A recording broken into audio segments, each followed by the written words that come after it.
উল্টো করে ঝুলিয়ে মার ইলেকট্রিক শক 12 দিন পেরিয়ে গিয়েছে কিন্তু এখনো খোঁজ মেলেনি মহেশতলার ওই নাবালকের। ধৃতদের মধ্যে একজনকে নিয়ে সিসিটিভি ফুটেজ খতিয়ে দেখছে পুলিশ। সরাসরি আপনাদের নিয়ে যাব। হিন্দল দে রয়েছেন আমাদের সঙ্গে। হিন্দল, ইতিমধ্যেই 3 জনকে গ্রেফতার করা হয়েছে, তাদের কলকাতায় নিয়ে আসা হয়েছে। এর পরবর্তী তদন্ত কিভাবে পুলিশ এগিয়ে নিয়ে যাচ্ছে? নাবালকের কোনো হদিশ এখনো মিলল না। একেবারে কুসুমিতা, তোমাকে বলে রাখি যে 12 দিন অতিক্রান্ত হতে চললো কিন্তু এখনো পর্যন্ত সেই নাবালকের কোনো রকম কোনো হদিশ পাওয়া যায়নি, এবং যেটাই কিন্তু পুলিশের চোখে বা তদন্তকারীদের কাছে কিন্তু চিন্তার ভাঁজ ফেলেছে। তোমাকে বলে রাখি যে ইতিমধ্যেই যাদেরকে গ্রেফতার করা হয়েছে তাদের মধ্যে একজনকে আজ সকাল থেকেই কিন্তু তাকে নিয়ে বিভিন্ন জায়গায় তল্লাশি চালানো হচ্ছে এবং বিভিন্ন তথ্য যেগুলো পুলিশ সংগ্রহ করেছে সেগুলোকে সুনিশ্চিত করার চেষ্টা চালানো হচ্ছে। আমরা যেখানে দাঁড়িয়ে রয়েছি ঘটনাস্থল, অর্থাৎ কিনা যে সেই কারখানা থেকে খানিকটা দূরে রাস্তার পাশে একটি দোতলা বাড়ি রয়েছে। এই বাড়ির সামনেই কিন্তু দুটো সিসিটিভি ক্যামেরা লাগানো আছে। ক্যামেরা পার্সন মদনকে বলবো সেই ছবিটা দেখাতে। এই যে সিসিটিভি ক্যামেরা এবং তার পাশে আরও একটি বাড়ি আছে, সেখানেও সিসিটিভি ক্যামেরা ইনস্টল করা রয়েছে। সেই সব সিসিটিভি ক্যামেরার ফুটেজ ইতিমধ্যেই পুলিশ সংগ্রহ করেছে। সেই ফুটেজে বেশ কিছু ফুটেজ রয়েছে যেগুলো পুলিশকে ভাবাচ্ছে, এবং সেই ফুটেজের মধ্যে সেই নাবালককে দেখা যাচ্ছে কি না সেই বিষয়টা সুনিশ্চিত করার জন্যই কিন্তু ধৃতদের মধ্যে একজনকে নিয়ে আসা হয়েছে এবং তাকে কিন্তু বিভিন্ন জায়গায় নিয়ে যাওয়া হচ্ছে। ইতিমধ্যেই ধৃতদের মধ্যে সেই ব্যক্তিকে, সেই অভিযুক্তকে, তাকে কিন্তু রীতিমতো এই বাড়ির ভেতরে নিয়ে গেছে রবীন্দ্রনগর থানার পুলিশ। ঘটনাস্থলে রয়েছে, তারা কিন্তু সেই সিসিটিভি ফুটেজ খতিয়ে দেখাচ্ছেন এবং যে ফুটেজ নিয়ে পুলিশের সন্দেহ দানা বেঁধেছে, যে ফুটেজে বেশ কয়েকজনকে দেখা যাচ্ছে তাদের মধ্যে সেই নাবালক রয়েছে কিনা সেই বিষয়টাও কিন্তু সুনিশ্চিত করার চেষ্টা চালাচ্ছেন তদন্তকারীরা।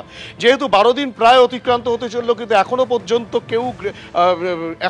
কেউ সন্ধান দিতে পারলো না সেই নাবালক কোথায় গেল। সেই সন্ধানেই কিন্তু তদন্তকারীরা এখনো পর্যন্ত তল্লাশি চালাচ্ছেন। তারা চেষ্টা করছেন যত দ্রুত সম্ভব সেই নাবালকের খোঁজ পাওয়ার, এবং সেই কারণেই আজ সকাল থেকে যে চিত্র দেখা যায়, ধৃতদের মধ্যে একজনকে বিভিন্ন জায়গায় নিয়ে গিয়ে তারা যেমন তদন্ত চালাচ্ছেন এবং যে সিসিটিভি ফুটেজ আগে পুলিশ সংগ্রহ করেছিল সেই সিসিটিভি ফুটেজগুলোকে আবারও নতুন করে দেখানো হচ্ছে এবং ধৃতদেরকে দিয়ে সুনিশ্চিত করানোর চেষ্টা চালানো হচ্ছে যাদেরকে দেখা যাচ্ছে তাদের মধ্যে সেই নাবালক রয়েছে কিনা, এবং সেই নাবালক যদি সে হয়ে থাকে তাহলে সে কোথায় গিয়ে থাকতে পারে বা অন্য কোথাও চলে গিয়েছে কিনা বা এই অভিযুক্তরা কোথাও তাকে লুকিয়ে রেখেছে কিনা সমস্ত বিষয়টাই কিন্তু স্পষ্ট হবে, তেমনটাই তদন্তকারীদের দাবি। কুসুমিতা, উল্টোডাঙ্গায় দুঃসাহসিক চুরি, জানলার গ্রিল কেটে কোটি টাকার গয়না নিয়ে পালালো দুষ্কৃতীরা। নগদ টাকা এবং গয়না মিলিয়ে 1,25 লক্ষ টাকার সামগ্রী খোয়া গিয়েছে দাবি করেছে পরিবার। সকালে উঠে ঘরের তছনছ অবস্থা দেখতে পান বৃদ্ধ দম্পতি। লুটের আগে ঘুমের ওষুধ স্প্রে করা হয়েছিল সন্দেহ প্রকাশ করেছে পরিবার। বড় রাস্তার ওপরে কি ছিল না কোনো পুলিশি টহলদারি? জানলার গ্রিল কেটে ঢুকে দীর্ঘ সময় ধরে ডাকাতরা লুটপাট চালানোর সাহস পেল কি করে? এলাকার নিরাপত্তা ব্যবস্থা নিয়ে উঠছে প্রশ্ন। না, ফ্ল্যাটে তালা বন্ধ ছিল না, ফ্ল্যাটের লোকরা বাড়িতেই ঘুমোচ্ছিলেন।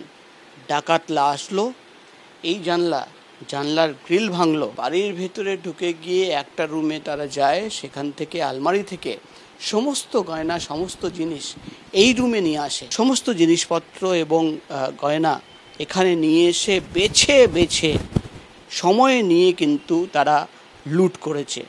তার মধ্যে ছিল সোনার গয়না, তার মধ্যে ছিল হীরের গয়না এবং একাধিক জিনিসপত্র ছিল যেটা লুট করা হয়েছে। প্রায় 1,25 লক্ষ টাকার জিনিসপত্র, সোনার গয়না লুট হয়েছে।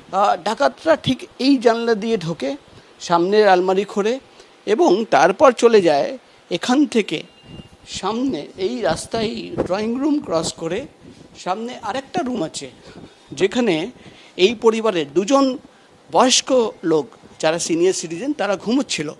তারা সোজা চলে আসে এই আলমারিতে এবং এই আলমারি থেকে সমস্ত গয়না তারা বার করে এবং বার করে সেই গয়নাগাটি নিয়ে যায় সেই রুমে।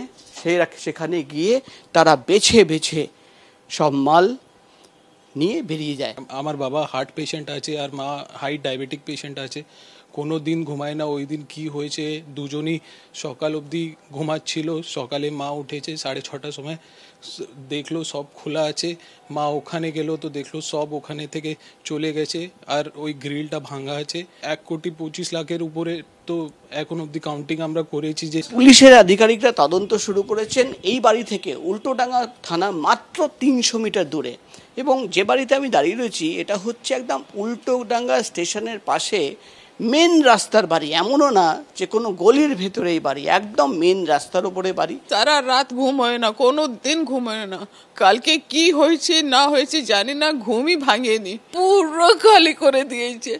একটাও জিনিস ছাড়েনি, ক্যাশ ছিল, জুয়েলারি ছিল, একটাও জিনিস ছাড়েনি। ডাকাতরা আসে, গ্রিল ভাঙে, বাড়ির ভেতরে ঢুকে এবং সময় নিয়ে বেছে বেছে লুট করে চলে যায়। কেউ কিছু বুঝতে পারলো না। এটাই কিন্তু এখন সবচেয়ে বড় প্রশ্ন। দেখার বিষয় হবে যে আগামী দিনে পুলিশ তাদের ধরতে পারে কিনা। ক্যামেরায় অভিজিতের সঙ্গে প্রকাশ সিনহা, এবিপি আনন্দ, কলকাতা।